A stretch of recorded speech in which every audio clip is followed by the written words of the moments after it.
नमियों तीर्थ में उद्घोषित किया था। सांसारिक मोह माया भंग हुई तो पूरे परिवार ने एक साथ दीक्षा ले ली।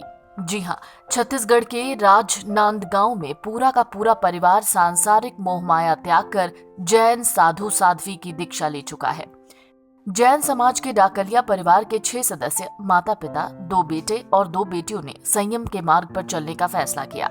ये परिवार राजनांदगांव शहर के स्थानीय जैन बगीचे में आयोजित 5 दिवसीय दीक्षा महोत्सव में शामिल हुआ।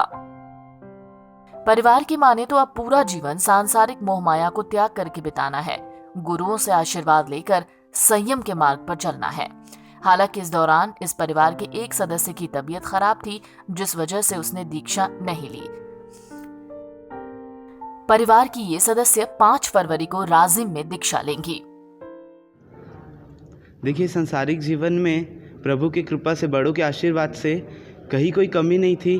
चाहे धन संपत्ति से बोल लीजिए, चाहे पारिवारिक बोल लीजिए, चाहे सामाजिक बोल लीजिए, सब जगह प्रभु की कृपा ऐसी बरसती है, सदैव हर पल साथ रहती थी कि संसार में ऐसा नहीं लगता था कि कुछ दुख के कारण दीक्षा ले रहे कि हम संसार में कोई चीज़ से दुखी है। धन संपत्ति एकदम पर्याप्त है। ऐसे कई सारे सब बिजनेस, अलग अलग व्यवसाय थे। और लेकिन जब गुरु भगवंतों के सानिध्य में आए हैं, जैसा कि अभी फिर कहा था हमने कि जिस युग में अपन हर एक छोटी इच्छा के पीछे दौड़ते हैं, एक इच्छा पूरी हुई तो दूसरी इच्छा के पीछे, दूसरी इच्छा पूरी तो तीसरी, लेकिन इच्छाओं का अंत नहीं आता। उस समय अपनी इच्छा ही ना रहे, इस इच्छा के पीछे जो चलते हैं वो होते हैं गुरु भगवंत। और उनके जैसे जैसे निकट आते तो ऐसा लगता है कि मैं क्यों इतनी इच्छा करता हूँ, इतनी एक्सपेक्टेशन क्यों, एक्सेप्टेंस करना चाहिए।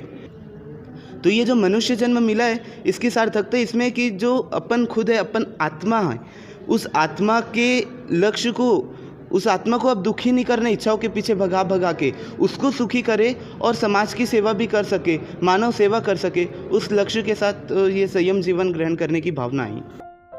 सबसे खास बात यह है कि डाकलिया परिवार छत्तीसगढ़ का एक पहचाना हुआ नाम है। परिवार ने 30 करोड़ की संपत्ति दान कर दीक्षा ले ली, करोड़ों की प्रॉपर्टी, सुख, संपत्ति और आराम का जीवन त्याग दिया और संयम के पथ पर चल पड़ा है। परिवार की माने तो 9 नवंबर को उन्होंने दीक्षा लेने का अंतिम फैसला लिया। इसके बाद पूरा परिवार एक साथ दीक्षा लेने निकल पड़ा। जैन धर्म के लोगों ने कहा कि खरतर-गच्छ पंथ में ऐसा पहली बार हुआ है जब पूरे परिवार ने एक साथ दीक्षा ली हो। हालांकि दीक्षा की प्रक्रिया क्या होती है जैन धर्म में, इसे भी जान लीजिए। जैन धर्म में दीक्षा लेना यानी सभी भौतिक सुख सुविधाओं को त्याग कर एक सन्यासी का जीवन बिताने के लिए खुद को समर्पित कर देना है। जैन धर्म में इसे चरित्र या महानिधि श्रमण भी कहा जाता है। दीक्षा समारोह एक कार्यक्रम होता है जिसमें होने वाले रीति रिवाजों के बाद से दीक्षा लेने वाले लड़के साधु और लड़कियां साध्वी बन जाती हैं। दीक्षा लेने के लिए और उसके बाद सभी साधुओं और साध्वियों को अपना घर, कारोबार, महंगे कपड़े, ऐशो आराम की जिंदगी छोड़कर पूरी तरह से सन्यासी जीवन में जाना होता है। इस प्रक्रिया का आखिरी चरण पूरा करने के लिए सभी साधुओं और साध्वियों को अपने बाल अपने ही हाथों से नोचकर सिर से अलग करने पड़ते हैं। एनबीटी ऑनलाइन की रिपोर्ट।